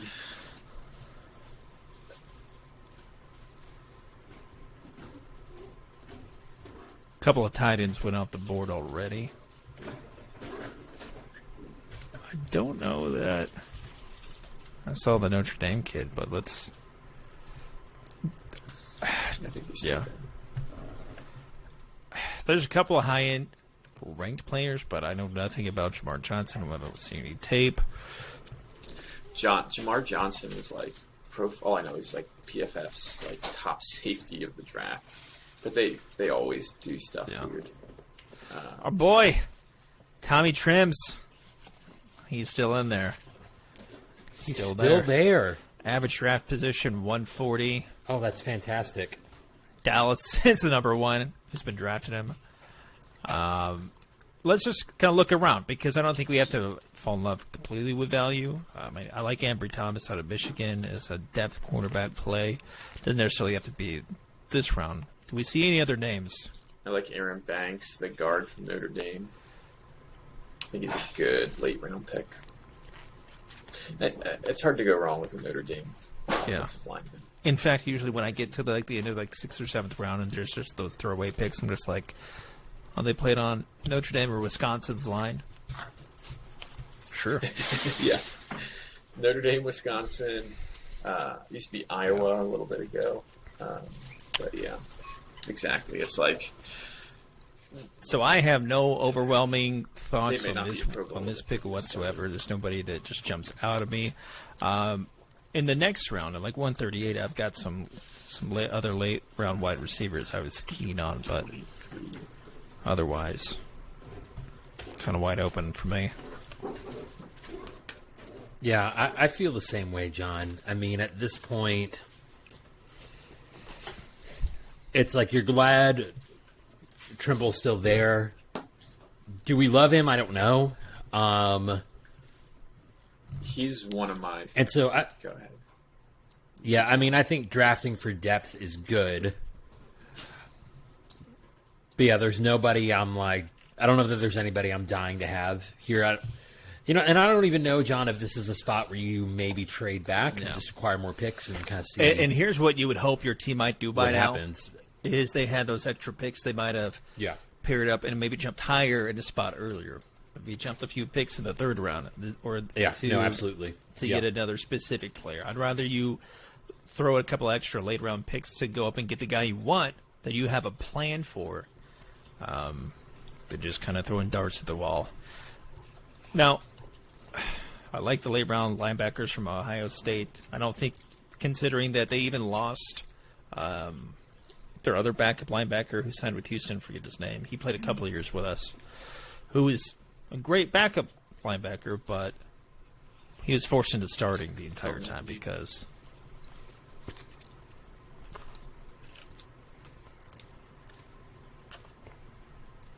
such is life. I'm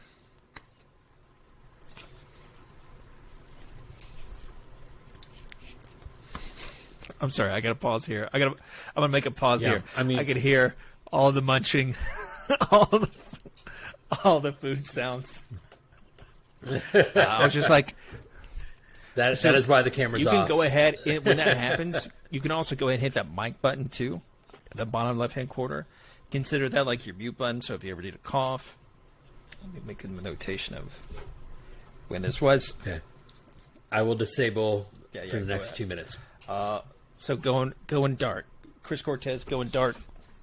All right, let's make the pick. Sorry about that. Keep it moving us around. I am going to go with. You're good.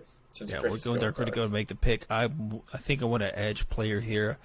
I don't see them needing to pick a tight end. I think they're more likely to do an undrafted free agent tight end or late round than spend a 4th round pick on it. So I'm going to go up with the guy. They already got his teammate from UCF, Tay Gowan. Let's go pull the trigger here. I think it's decent value. I think there's some other options they might prefer, but I'm not in that war room, so I don't know. Because you would say this is where you start getting your position coaches in the room and saying, who do you have a vision for? So Philly's up at 123. It's hard for me to Jamar Johnson or Kendrick Green. I mean, both guys I think could be good. I already drafted interior offensive lineman. I'll say Jamar Johnson. Coming in with a pick. We need safety help. I mean, our safeties, we signed Anthony Harris from the Vikings, who PFF is like really high on. He was like their best safety last year, but they're hiring random people. Rodney McLeod's coming off major injury. I like Kevon Wallace from last year. Drafted him out of Clemson, but he hasn't really produced yet. I feel like 4th round, it's hard to go wrong with defensive backs, especially in today's NFL. So we're back. We got we took the other UCF quarterback last round. Foos to the Eagles went ahead and got that safety out of Indiana. We're back on. We're speeding things up because we're going to get things moved around. I think we're just going to start rolling through some picks. Okay. So here's what do you know about scroll back up, Up or John? down to somebody. Which side? Oh, on the prospect side, the Cowboys All the way side. up. Okay.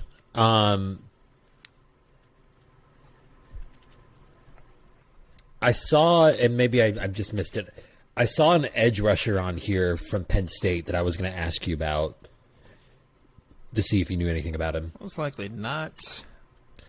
So maybe he was down a little bit. Shaka Tony. Is he related? Yes. to Shaka Tony. I'm gonna look that up. Not from the. No. We've not gotten We haven't got an edge D-line, rush so I yet. was also looking at other D-line players as well. Cooper gets down Yes. there a little bit. The other, I was also thinking the D tackle out of A&M. If I can find Bobby Brown. I know he's had some talks and visits with them. So, Oh, that's right. What's that website? don't know what is going on. We don't want you to look. So, I'm fine with an edge here. I do think we go D-line right here. His draft stock's gone down a little bit. As you can see, he's highly mocked to Dallas. But, again, I don't want to just do what everything's been seeing. So, if you would have... I've also heard Patrick Jones had a Pitt. At this point, you pick who you think is going to be the better player and kind of ignore the rankings. Yeah. So if you want to go Shaka Tony, he's also... I think we're going to run into that a lot, where people get mocked to Dallas a lot, just because of the amount of picks and drafts that we do. So it's a coin flip for me, either way. Cortez, you make the call. Oh boy.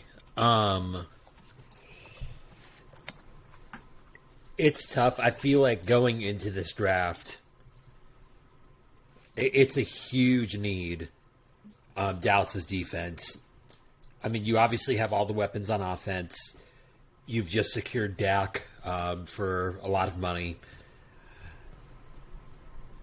And so to me, if you could get another edge rush, and I'm doing some on-the-spot research on this guy, like we're all doing. I don't have the triple screen set up like Foose, but Because, where's the Yeah. death behind I say Randy Gregory and DeMarcus Lawrence? Yeah. I mean, you took a late round, like a fifth-round pick last year. I forget the guy's name already. But that's kind of what it is. You got a couple of... If I saw the names in front of me, I'd be like, oh, yeah, they have hopes that they can be a rotation player. But I don't think they have anybody if one of those guys goes down. So I think edge is definitely on the thing, and so. I think you can get a big guy in the center even later if need be. I don't think you have to, for the role that you're probably getting, the talent level that you're getting at this round. John,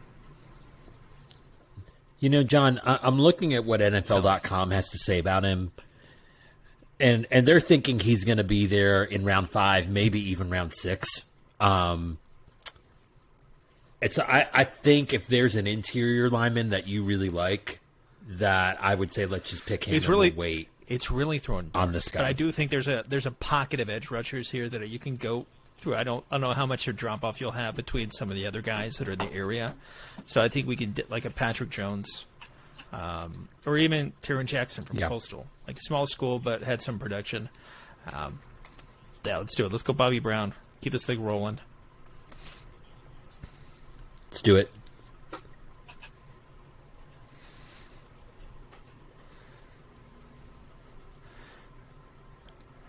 Well, he's there Tommy for you. He's your Tremble. guy. That's All an right. easy pick for me. I mean, you can put him in. Zach Ertz, I don't think is going to be here by this time of the draft. I'm surprised he's still there. There, I would have thought by now they would have traded or released or done something. so they already, who did we release? Something with the dates of release and how NFL contracts work, where it was like, oh, if we release this guy on this day or something, and we already released someone, I guess, early where it would have helped. So now if we release him past like June 15th or something like that, then it works out better contract-wise. It also wouldn't surprise me if we traded Ertz and like our second round pick to move up maybe a little bit in the first or something. Back into the first, I should say. This is where I think we but it got a little too cute here. Patrick Jones is still there. There's still a lot of the same edge rushers that were there. I do think we pull the trigger on one if we can. Also, we talked about it before. If they have an edge rusher that they still have a high grade on, they're going to go up and get him. I think that's kind of the same thing for any team. If you got the capital to get up and get somebody you want, they're going to be there. Very good things out of the guy Patrick Jones have about Pitt. As far as like this ranking, this draft, if we just want to take off the edge and just look at the general prospects, not really anybody there that's like blowing me away. That I think's gonna who's gonna make my team? That's what I want to know. Yeah. So I don't think you even touch running back. I do like Shee Smith. If we hadn't gotten the kid out of North Texas, then I would. The guy from North Texas. Yeah. I think he's gonna be a solid fourth wide receiver that could still be in your rotation for a couple of years. But again, I think at Florida State, is that the first edge rusher we see listing here? No, we had a few already.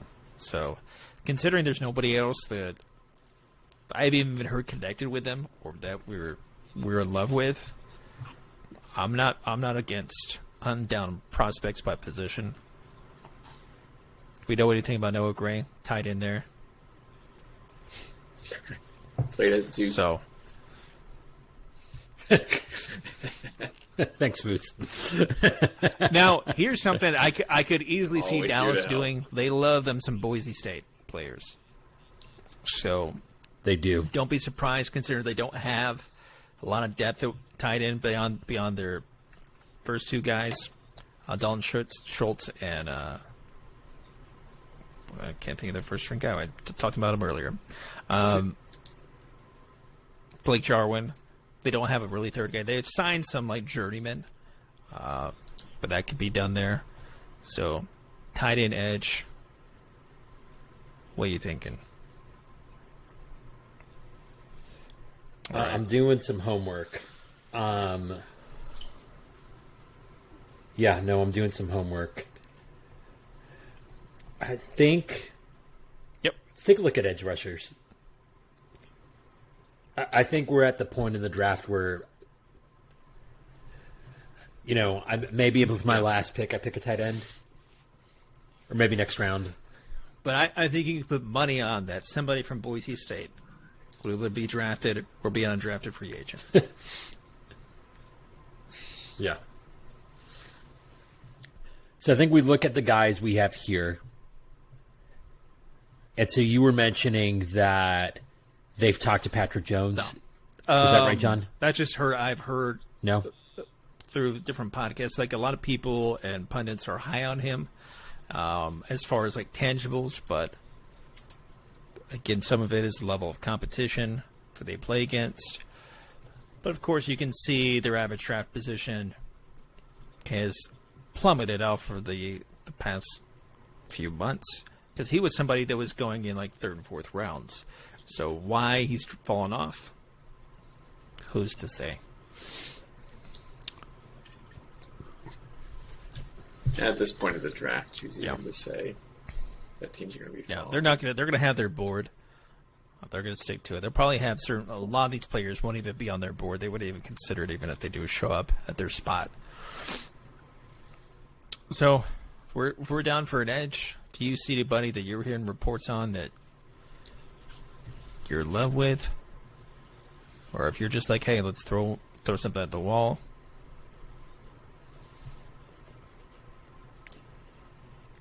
I'm leaning toward it. I'm looking up the guy from Buffalo that you have up there and kind of checking out his scouting report. He has a pretty decent grade on NFL.com.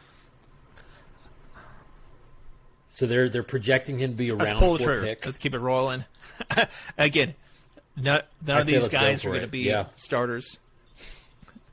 You hope not. You hope not, Never unless know. they're just amazing. You hope they're not forced into starting. Yeah. I'll say that. Philly on the clock. Yeah. Okay, we're on the clock. A pick I would love to make here is scroll down. I think he might still be there. I love Ramondre Stevenson. He's a running back from Oklahoma. He's like 247. But we just re-signed Jordan Howard, so that's just not going to happen. Like, I don't think we're going to do that. Going a little bad. fast for me. We're good. Trying to think. Let's see. Go back up. I haven't drafted interior defensive line. That would be nice to do, but I'm just going to do best player available. That's good. Jacob Harris, wide receiver, UCF. I could use another receiver.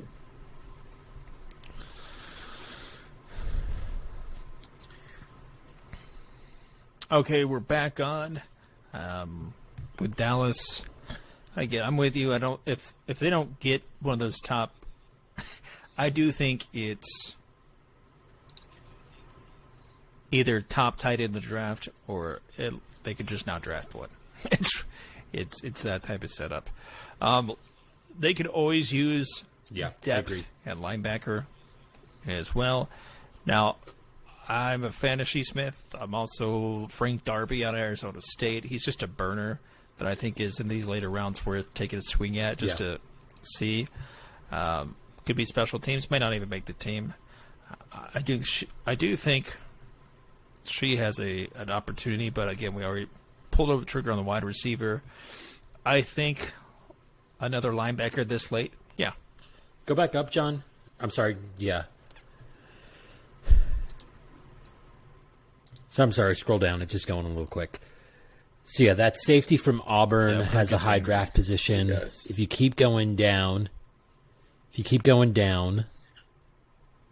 there was another guy, the tackle from East Carolina, also has a high draft position. I don't know much about either guy. Jamie and Sherwood from Auburn. If I remember right, he's like big Yeah. and fast. I'm okay with taking somebody there. I'm a But- fan of the safety pick Yeah. because even the other people they sign for free agents are safety positions I don't think are long-term plays. So you're losing a few to the left. I could easily see them taking a linebacker here, but I don't know enough about Ernest Jones or anybody in this range. Again, it's just kind of who needs some depth at linebacker. If you have somebody, if the talent's still there, if he's big and fast, he may be able to play in more of a hybrid setup. I say let's go ahead and pull the trigger. Yeah, Jamie and Sherwood. It Yeah, says no, I love that. he's more of the strong safety in a zone read system. Which we got our free safety at the top of the draft, so I'm fine with that. He's also he's a guy that, just by the looks of it, like he has height, weight, speed type. Well, not the best recovery speed, but he could probably be like one of those special team Patrick safeties. Jones just went right in front of you. Definitely taking him if he had kept on going. Yeah, I probably would have too. Let's go O'Brien Goodson. I have 2 picks back to back here, so let's make that one quick.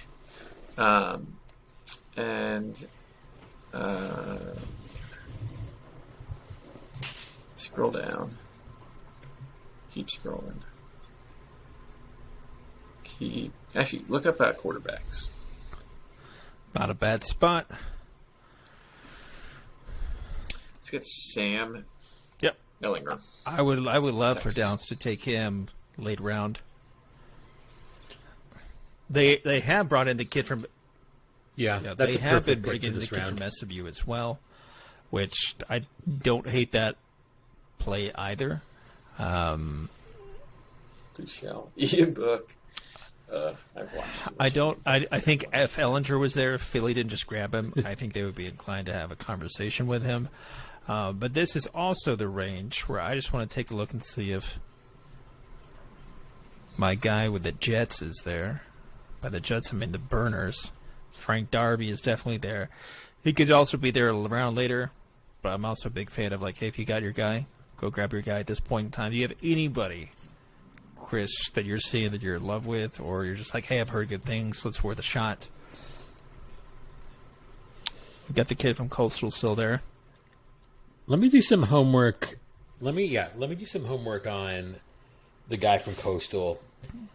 Reason I say that, they had, and we've discussed this at length. It was a weird college football season. They had a pretty fantastic defense, I'd be more though. inclined just to pick it just because of the position. So if we're even considering it, I'd take the edge guy. Yeah. You're going to find a Frank Darby in every draft, for the most part. I mean, he could be the next Tyreek Hill. And he may be there. Right. He may be there for us in the 7th. So as I'd well. say we just go on the upside. We know that he was part of a team. Let's just At keep this going. point in We're the going to go and draft, grab it's him. just who do you not want a team to grab? Who do you not? Yeah, who do you not want to free compete agency. with? So that's where they're going to have their pet cats, who they're picking for.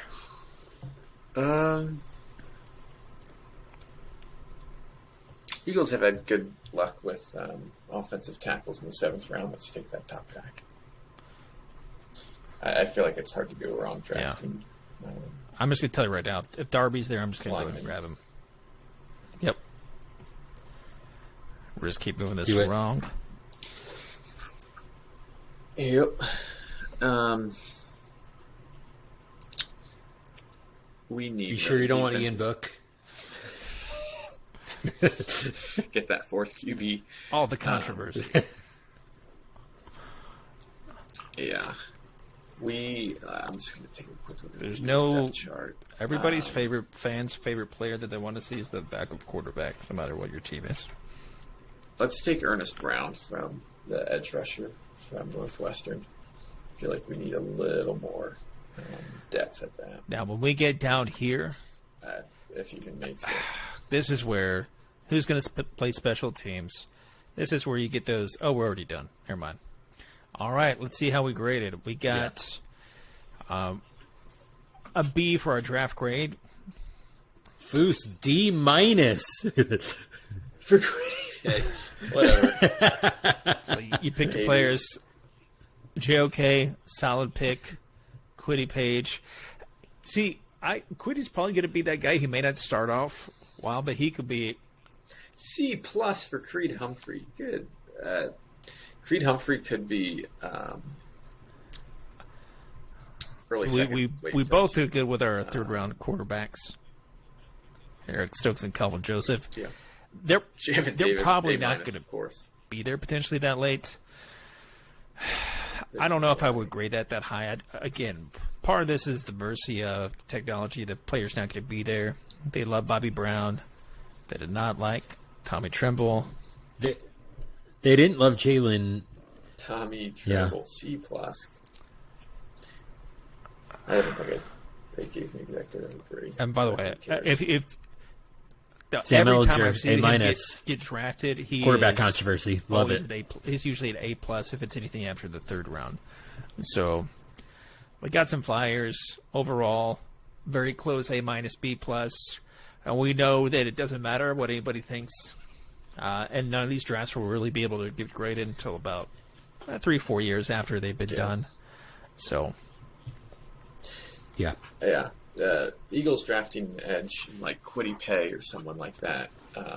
It just feels like an Eagles move. We almost always seem to draft some defensive linemen, and this year I like Barrymore from Bama. He needs a little bit more time to develop, but he played really well. And some flashes, Pay, just a solid player.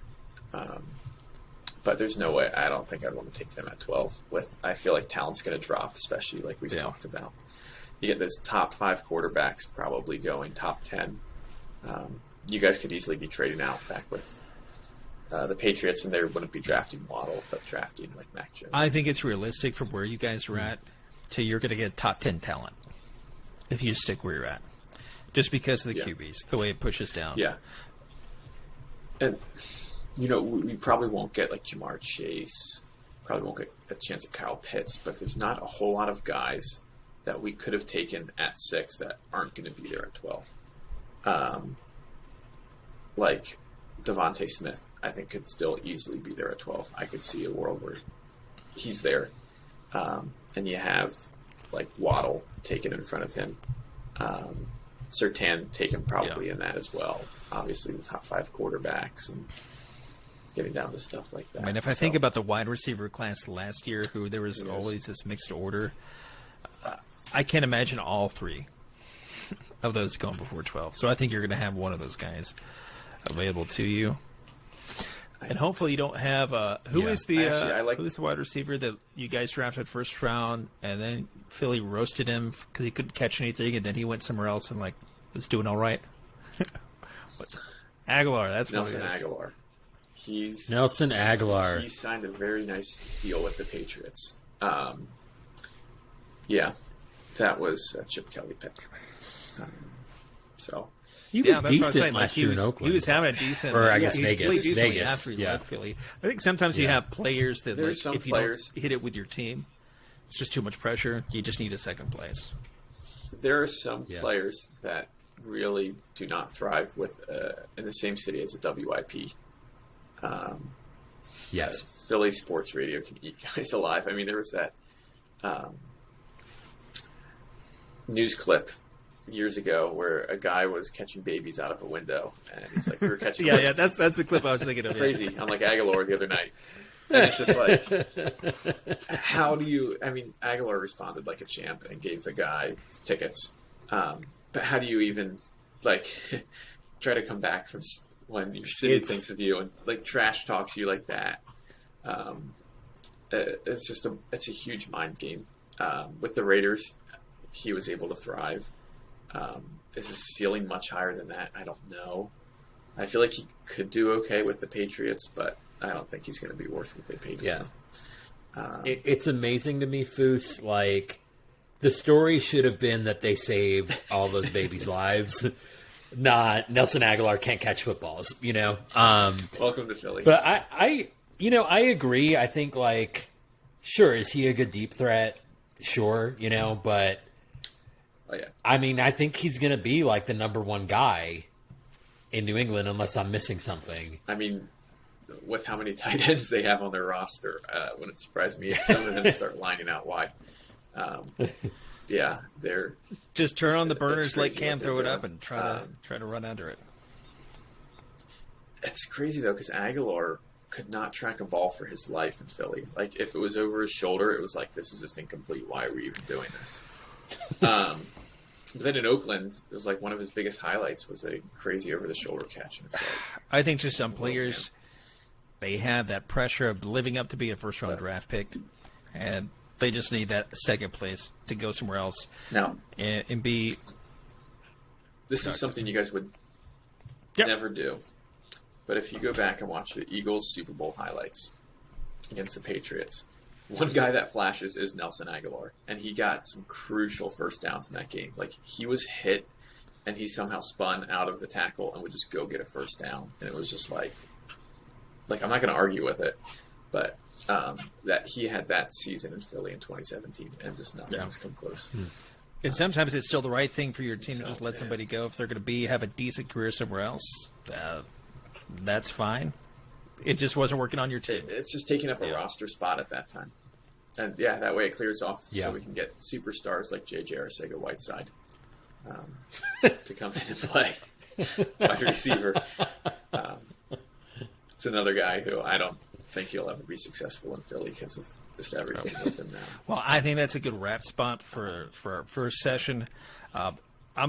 We're going to be having these posted to YouTube. If you guys want to see more drafts, I probably won't get as full-on extensive as this one was. It's pretty lengthy. But now that we're doing it a little bit more frequently, we'll spin up. If you have any topics you guys want us to cover, holler out, let us know in comments. But we'll go ahead and sign off. For Michael Foose, Chris Cortez, I'm John Damon. Guys, have a good one. All right.